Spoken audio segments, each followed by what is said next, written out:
It's the end of the world. We're all going to die. But how exactly? Fortunately for us, science fiction writers are a creative bunch. I scoured the sci-fi archives and found 9 different ways for us all to bite the dust.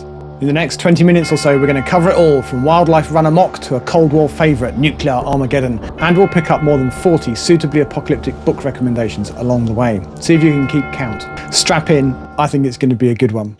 First up then, Flora and Fauna, where the wildlife turns against us. The Day of the Triffids by John Wyndham follows Bill Mason, a biologist who works with Triffids, bioengineered carnivorous plants capable of moving around. After being hospitalised due to a Triffid attack, Bill learns that a green meteor shower has rendered most of the world's population blind. Upon unbandaging his own eyes, Bill finds a chaotic London. He rescues Josella Playton, a novelist, and they join a group of sighted survivors led by Beadley, planning to establish a new society. Their plans are disrupted by the sneaky Wilfred Coker, who kidnaps sighted individuals to help lead work gangs of the blind, forcing Bill and Josella into separate groups. Bill escapes and later meets a remorseful Coker and continues his search for Josella, leading him to a country estate.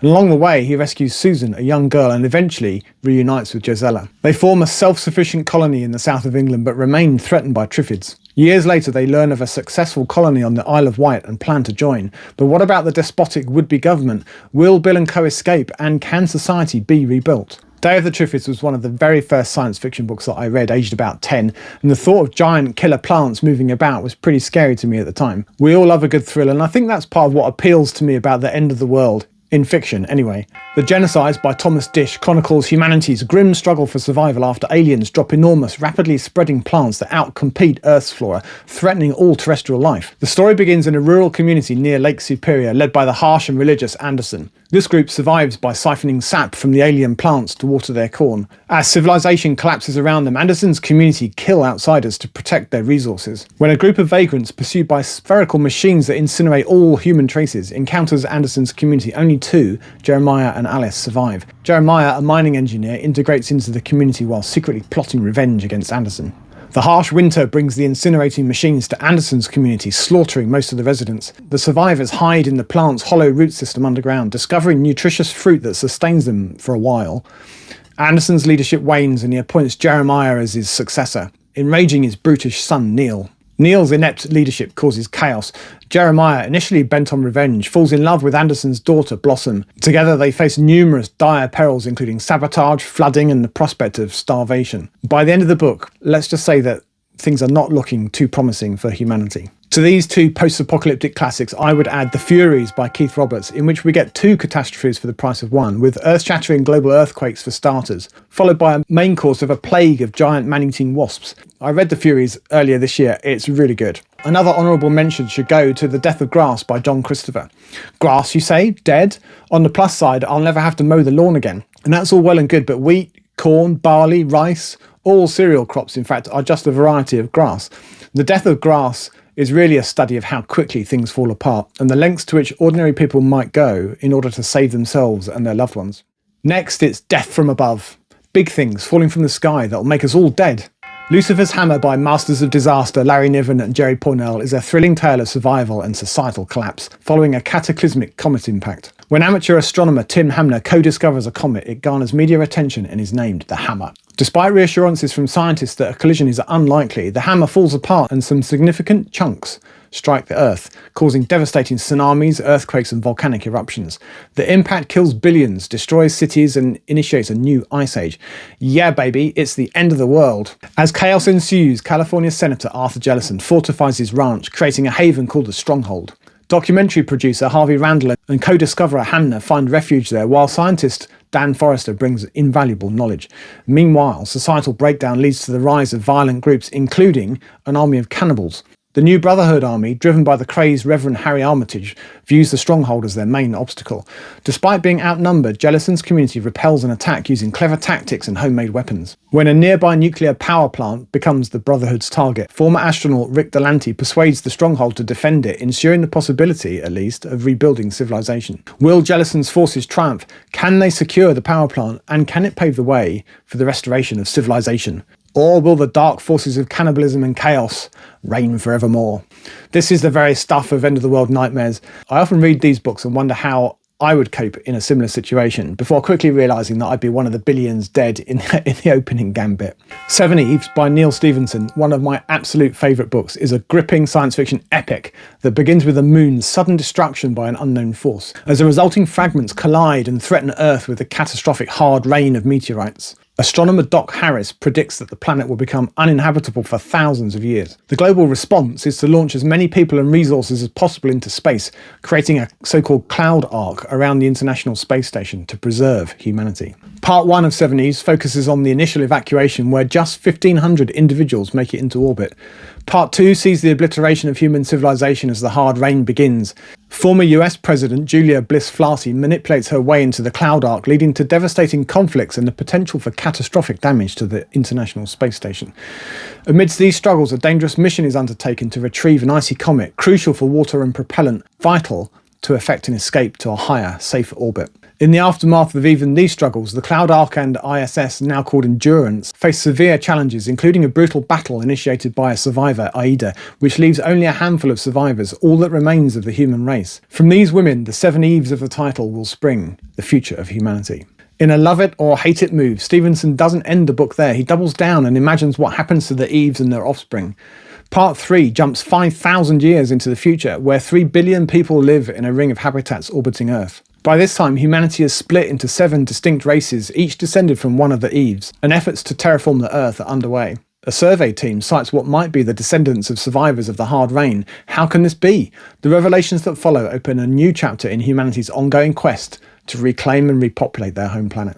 I really love the nerdy, realistic science and engineering in the race against time to build out Izzy. I love the characters. I love the cold and dispassionate way the crew of Izzy declare independence and turn their backs on the very soon-to-be irrelevant Earth. And yes, despite the slightly jarring discontinuity, I even love the 5,000 years skipped forward. Honourable mentions for the Death from Above category are the Aftermath series, currently 3 books, with writing credits shared by 2 greats of contemporary British sci-fi, Dave Hutchinson and Adam Roberts. The books are set about 100 years after great swathes of the planet are devastated by a comet strike. Those pesky comets again. I love these books because I love an end-of-the-world tale, of course I do, but also because they're set just up the road from me, and it's fun, if a little bit morbid, to imagine little villages and towns that I know caught up in all this chaos and, well, death and destruction. You could also have the Kraken Wakes, in which something falls to Earth in mysterious red streaks, followed by the mysterious loss of shipping, and then more land-based chaos at the hands of the Kraken.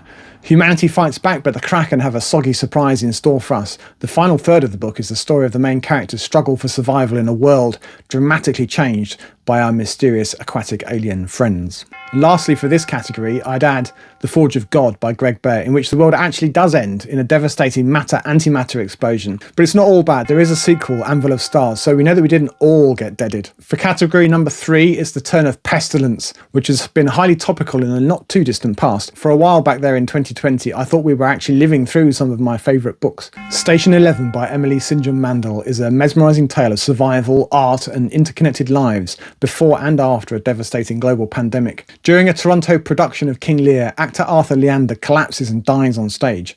Jeevan Chowdhury, an aspiring paramedic, fails to save him, but comforts child actress Kirsten Raymond. That very night, Jeevan receives a warning about a fast-spreading Georgia flu and stocks up on supplies before isolating with his brother Frank. 20 years later, the world is in ruins. Kirsten, now part of the Travelling Symphony, a troupe of actors and musicians, clings to her memories and a precious comic book, Station 11, gifted to her by Arthur. The symphony travels the Great Lakes region, performing Shakespeare and scavenging for supplies. And when they arrive in a town taken over by the Prophet, a dangerous cult leader, they find their friends missing and flee, pursued by the Prophet's followers. Parallel threads reveal the backstories of Arthur, his ex-wife Miranda, creator of the Station 11 comic, and their son Tyler, who becomes the Prophet. Arthur's best friend, Clark, creates the Museum of Civilization at an airport where survivors gather, preserving artifacts from the pre-pandemic world. As the symphony heads to the museum, Kirsten encounters danger but ultimately reunites with her troupe and friends. This is a tale of art and the power of human connection, of the enduring battle between good and evil. I gave myself a cheap lockdown thrill by rereading Station 11 a couple of times in the early days of the COVID-19 pandemic. At times it was a little bit too close for comfort. In Earth Abides by George R. Stewart, grad student Ish Williams survives a snakebite in the Sierra Nevada, only to find upon recovering that civilization has been decimated by a deadly disease. As he journeys back to Berkeley, he discovers a few survivors and adopts a dog, Princess. Ish embarks on a cross-country trek to New York City and back, encountering isolated groups of survivors, but he has concerns for humanity's future. Returning to Berkeley, Ish meets Emma, and they form a new community with other survivors. The trappings of modern civilization gradually disappear, and Ish's attempts to teach basic academic subjects largely fail. Ish and Emma have children, including Joey, who shares Ish's intelligence and curiosity. Ish believes that Joey holds the key to humanity's future. 22 years later, the community thrives in a demodernised world, with the younger generation adapting well to their environment. However, superstition grows among them. When a stranger Charlie introduces typhoid fever, it devastates the community. Ish's dreams of restoring civilization shift to focus solely on practical survival skills. In his old age, Ish's mind often wanders, but he connects occasionally with reality.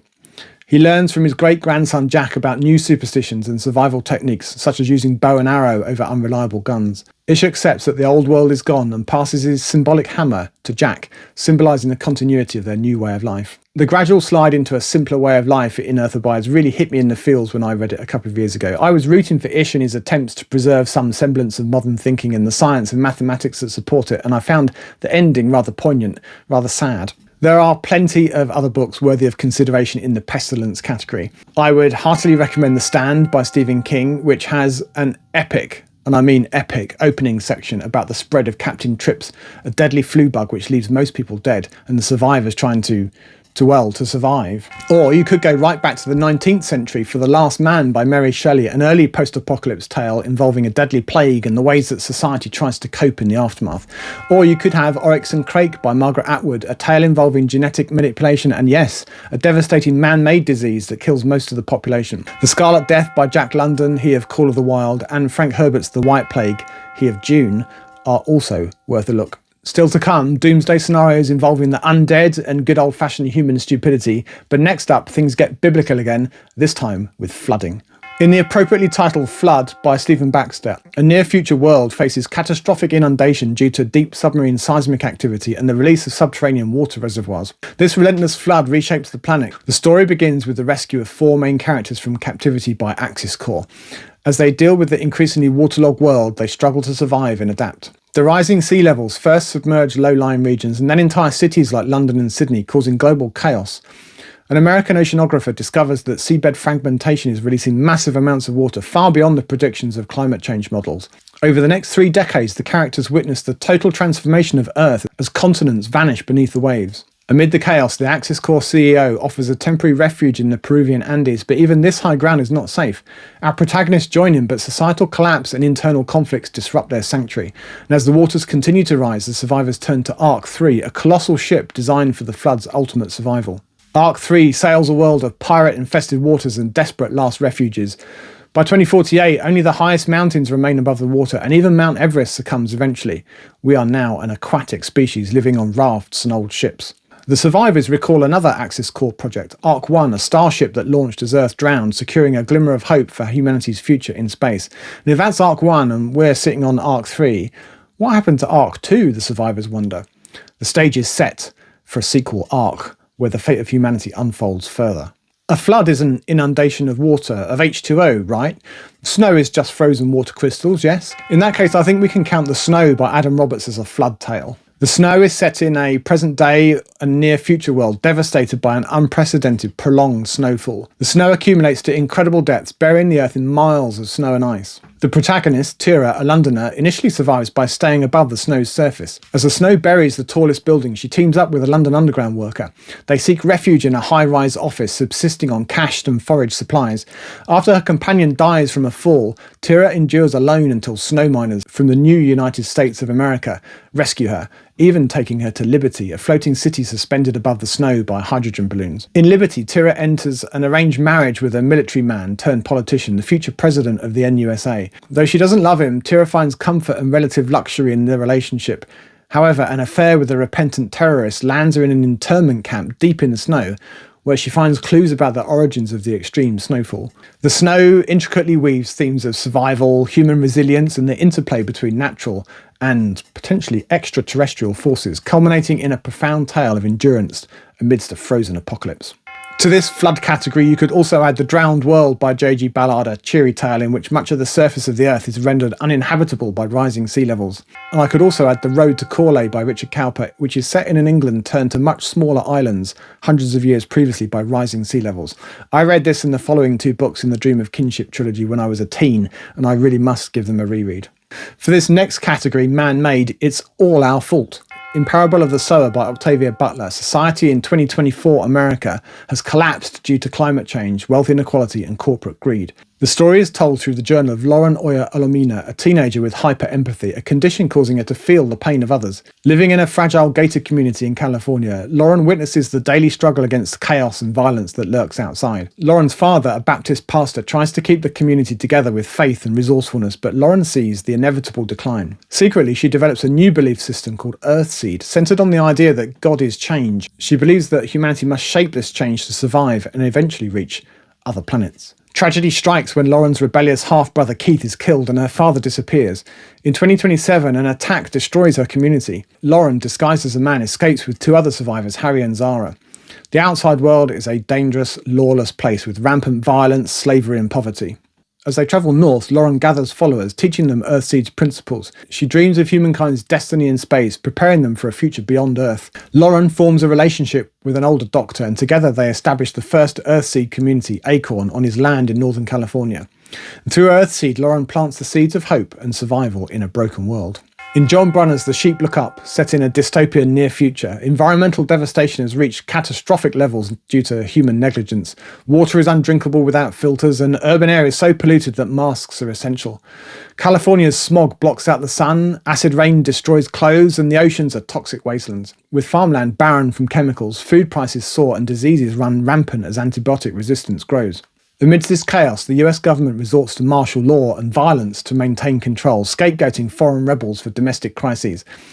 Crime and unrest surge while the rich seclude themselves in fortified enclaves.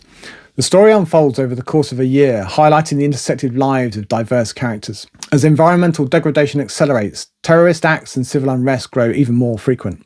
The Sheep Look Up culminates in mass insanity and violence from tainted food, leading to a tragic conclusion with the broadcast of a plea for change abruptly cut short by a government-ordered blackout. The final scene poignantly depicts the world's decay, leaving us with a grim reminder of humanity's destructive impact, which all sounds like a real barrel of laughs. In this category, honourable mentions go to The Deluge by Stephen Markley, a tale of accelerating environmental catastrophe and collapse, and also to The Drought by J.G. Ballard, in which a global water shortage is caused by industrial pollution. Before we go on to the next apocalyptic categories, what's your favourite end-of-the-world tale? Have you read any of these books? What did you think? What have I missed out?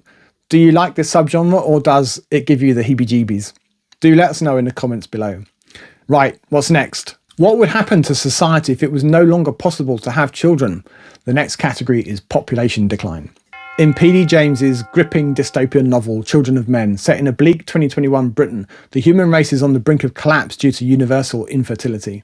Dr. Theo Farron, an academic and now a narrator through diary entries, navigates this desolate world dominated by his despotic cousin Zan Lippiatt, who rules as Warden of England after abolishing democracy. Theo is drawn into the resistance movement, the Five Fishes, led by Julian, whose secret pregnancy, potentially the first in 25 years, becomes a beacon of hope. As Theo allies with the Five Fishes, tensions escalate with Zan's regime marked by brutality and control. Amidst political intrigue and danger, Theo's journey unfolds with heart-pounding intensity. Miriam, a midwife, aids Julian through a perilous pregnancy, whilst Theo grapples with betrayal and loss within their circle. The story builds to a climactic showdown between Theo and Zan, where fate hangs on a single shot fired in a moment of intense drama, echoing the novel's themes of hope, sacrifice, and the struggle for survival. James's masterful blend of dystopian fiction and political thriller keeps readers on edge, exploring profound questions about power, ethics, and the future of humanity in a world teetering on the edge of oblivion. In Brian Aldiss' poignant novel Greybeard, humanity faces a chilling fate. Sterilised by nuclear fallout from orbital tests, the youngest survivors are now in their 50s, heralding the end of the human race. Set against the backdrop of a crumbling civilization being reclaimed by nature, the story follows Algie Timberland, known as Greybeard, and his wife Martha as they navigate a desolate world. As they journey, they encounter fragmented communities preyed upon by opportunistic leaders who promise false hopes of youth and immortality. Flashbacks reveal the aftermath of the accident, detailing wars, anarchy and the rise of local despots whose absurd quest for power amid societal collapse serves as a grim reminder of human frailty. Greybeard is a haunting exploration of human decline and the resilience of nature, painting a stark contrast between humanity's decrepitude and Earth's inexorable reclaiming of its domain. Amidst the despair, there are glimmers of hope in rumours of mysterious beings lurking in the forest, suggesting a potential future beyond humanity's extinction. Being the work of Brian Aldiss, Greybeard is also, of course, beautifully written. Since we're talking about population decline, it would be remiss of me not to mention Handmaid's Tale by Margaret Atwood, a story of subjugation, coercion, resistance and intrigue set against the backdrop of an extremist Christian regime in the former USA, where very few women are still able to have children. In our next category, it's all happened. Nearly everyone died and we no longer know or care how. The Road by Cormac McCarthy is a gripping tale set in a post-apocalyptic world where a father and his son traverse a desolate landscape devoid of life and hope. Winner of the Pulitzer Prize, McCarthy's novel delves deep into themes of survival, sacrifice and the profound bond between parent and child. In a world reduced to ash and ruin after an unspecified cataclysm, the father and son journey southward, clinging to the remnants of humanity and carrying only essentials in a supermarket cart. The father, plagued by illness, instills in his son the belief that they are good guys, carrying the fire of goodness in a world consumed by darkness. Their journey is fraught with peril, encounters with cannibals, desperate survivors, and the constant struggle for food and shelter. As they endure starvation and freezing temperatures, their hope flickers but never extinguishes. Discoveries of hidden bunkers stocked with supplies provide temporary reprieve, but danger lurks around every corner. When the father succumbs to injury, he imparts his final words to his son, urging him to carry on alone. McCarthy's prose paints a haunting portrait of a shattered world where the essence of humanity is tested, revealing both its darkest depths and its enduring capacity for compassion and survival. In Chelsea Quinn Yarborough's False Dawn, the Earth has succumbed to an environmental devastation, leaving it nearly uninhabitable. The 21st century world is a harsh wasteland where deranged individuals prey on the weak, roving bands of pirates loot and destroy, and religious fanaticism runs rampant. Amidst this chaos, a resilient mutant woman named Thea wanders the desolate landscape of Northern California, armed only with a crossbow and her wits. Thea's journey to the legendary safe haven of Gold Lake is fraught with peril. She encounters Evan Montague, the ex-leader of the pirates, now hunted by his former comrades. Despite her initial reluctance, Thea teams up with Evan and they face the brutal realities of their world together. Their trek across the snow-covered mountains is a fight for survival, avoiding pirates and scavenging for supplies. Thea's inner journey is as intense as the physical one. After a traumatic encounter with a deranged militiaman named Lastly, Thea struggles to regain her sense of self and her sense of humanity.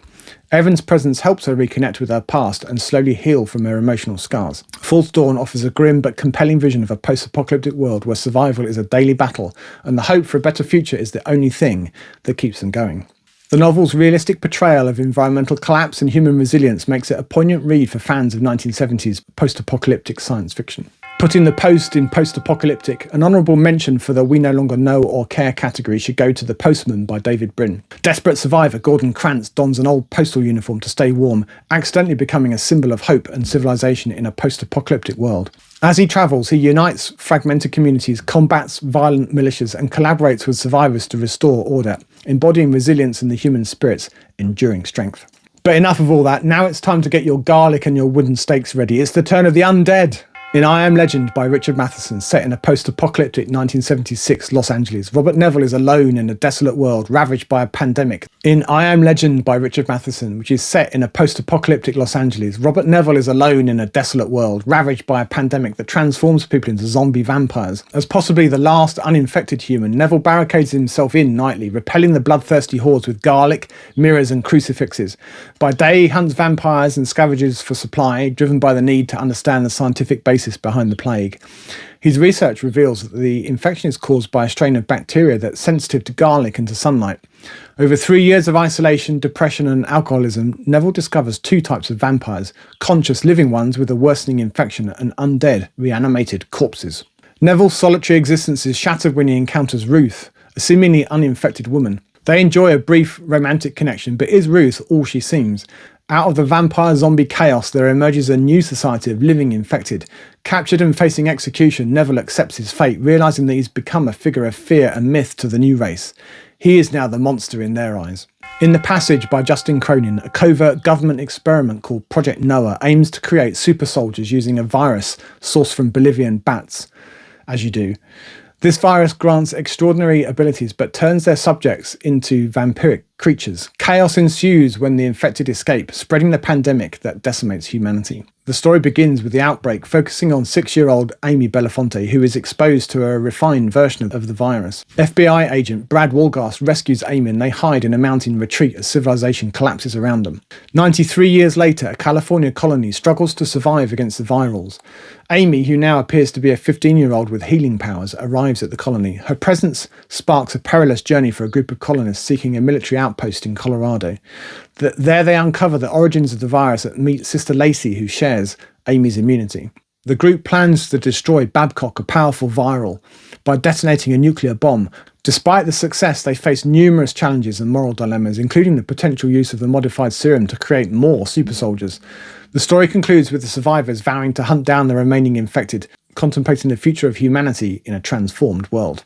Honourable mentions in this category go to The Girl with All the Gifts by M.R. Carey, a heartwarming tale of zombie children that may hold the key to human survival in a radically changed world, and also to World War Z by Max Brooks, a fun book looking back at snippets of the informal historical record of a zombie infestation. I particularly liked the highly kinetic zombies in this book. There's no shuffling about moaning here. Next, born out of Cold War paranoia, we have the Armageddon out of here before the world blows up category. In lead brackets, The Long Tomorrow, a post-nuclear war America shuns technology, blaming it, quite rightly, for the devastation. Society is now dominated by the new Mennonites who thrive in this new world. Cities are forbidden, and the 30th Amendment to the US Constitution limits settlements to small rural communities with a maximum population. Teenagers Len Coulter and his cousin Esau, members of the new Mennonite community in Piper's Run, become intrigued by the tale of Barterstown, a hidden enclave of forbidden technology. After witnessing a trader's execution for his Barterstown connections and salvaging a stolen radio, their curiosity intensifies. Duly punished but still driven by a desire for knowledge, the boys escape to find Barterstown. On their way, they face numerous trials, including a dangerous stay in refuge, a town embroiled in a constitutional conflict that ends in betrayal and violence. Saved once more by Ed Hostetter, a secret Barterstown member, they finally reach the enigmatic community hidden in Fall Creek Canyon. Barterstown's leaders aim to use advanced science to prevent future nuclear wars. However, Len reverts to type, struggling with the community's reliance on nuclear power, which contradicts his deeply held religious beliefs. Ultimately, Len and Joe, now his wife, attempt to escape, but they're tracked by Hostetter. They cannot be allowed to leave and give away the location. What will be their fate? In Canticle for Leibowitz, Walter M. Miller paints a haunting saga across millennia in a world ravaged by nuclear devastation. After the cataclysmic flame deluge decimates civilization, the surviving remnants turn against knowledge itself during the brutal simplification, where ignorance reigns and books are destroyed. Isaac Edward Leibowitz, once a military engineer, finds solace in a Cistercian monastery, labouring clandestinely to preserve humanity's intellectual legacy amidst a sea of anti-intellectual fervour. His efforts lead to the establishment of the Albertian Order of Leibowitz, dedicated to safeguarding fragments of forgotten science, a mission that spans centuries. The story unfolds through 3 epochs, each separated by 6 centuries. In the first part, Brother Francis Gerard uncovers a hidden cache of ancient relics, believed to be artefacts of Leibowitz himself, sparking intrigue and controversy within the monastery. Centuries later, as humanity re-emerges from a new dark age, scholars seek to unravel the mysteries of these memorabilia, leading to tensions and alliances that reshape a recovering world.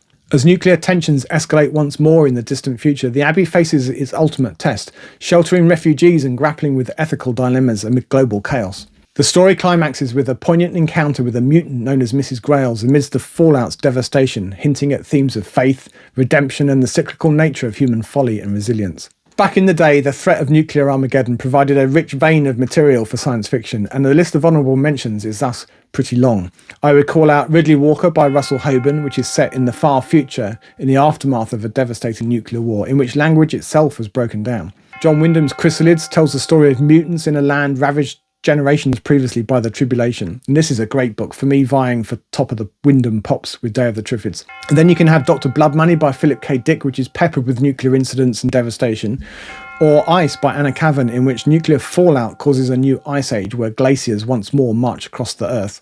Or you could have Z for Zachariah, required reading for me in Year 8 English class. Or there's Where Late the Sweetbirds Sing, where one large and resourceful family founds an isolated community to wait out the various global disasters. And finally, I'd add Alas Babylon by Pat Frank, which depicts the aftermath of a nuclear attack. There are many more equally cheery tales of fiery death and destruction, most with an ultimately hopeful message of resilience and humanity. I really love the end of the world, as long as I don't have to experience it myself directly. If you want even more great science fiction book recommendations, then you should watch this video next. As always, thank you for watching, and until next time, goodbye for now.